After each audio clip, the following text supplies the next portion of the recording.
যদি হঠাৎ কোনো মন খারাপের প্রভাত এসে উকি দিতে থাকে, তবে কি তার ভাস্কর আমায় ঝিকিমিকি কিরণ দিয়ে প্রজ্বলিত করে দেবে, নাকি তার সুমিষ্ট রৌদ্রমাখা শীতল অনিল আমায় আলতো করে ছুঁয়ে শিহরিত করে দেবে?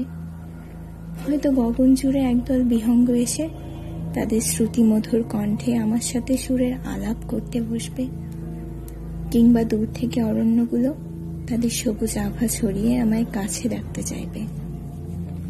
যদি হঠাৎ কোনো মন খারাপের দ্বিপ্রহর চলে আসে, তবে কি তার নির্জনতা আমার অস্থির চিত্তকে স্থির করতে ব্যাকুল হয়ে পড়বে, নাকি তীব্র রৌদ্রের তাপ আমার মনের সকল বিষণ্ণতাকে পুড়িয়ে সর্বশান্ত করে দেবে?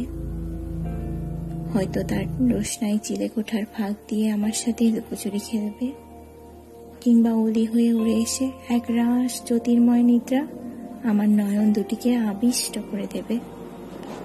যদি হঠাৎ কোনো মন খারাপের অপরাহ্ন এসে যায়, তবে কি তার অন্তরিক্ষে ভেসে থাকা কাদম্বিনীরা আমায় মুক্ত করতে হাতছানি দিতে থাকবে, নাকি আমার উপবন তার সমস্ত চারুতা প্রদর্শিত করে আমায় আকর্ষিত করার আপ্রাণ চেষ্টা চালাবে?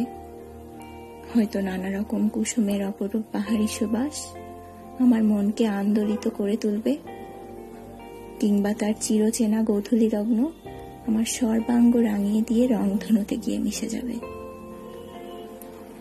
যদি হঠাৎ কোনো মন খারাপের রজনী এসে দরজায় কড়া নাড়তে থাকে, তবে কি তার ঘোর তমিশ্রা আমায় আড়াল করে রাখবে সকল নৈরাশ্যতা থেকে, নাকি তার ইন্দুর জ্যোৎস্না মাখা আলো আমার অন্তরিন্দ্রিয় থেকে সকল পীড়া মুছে দিয়ে যাবে?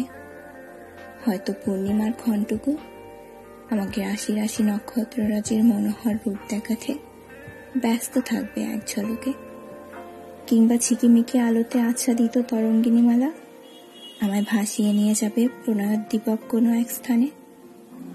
যদি এভাবেই প্রকৃতির চিত্তাকর্ষক মনোহারিতা সর্বদা সাদরে করে নেয় অভিভাষণ, তবে কতই না গভীরতার সাথে উপভোগ করা যেত সৌন্দর্যতায় মোড়ানো এই মন খারাপের কিছুক্ষণ।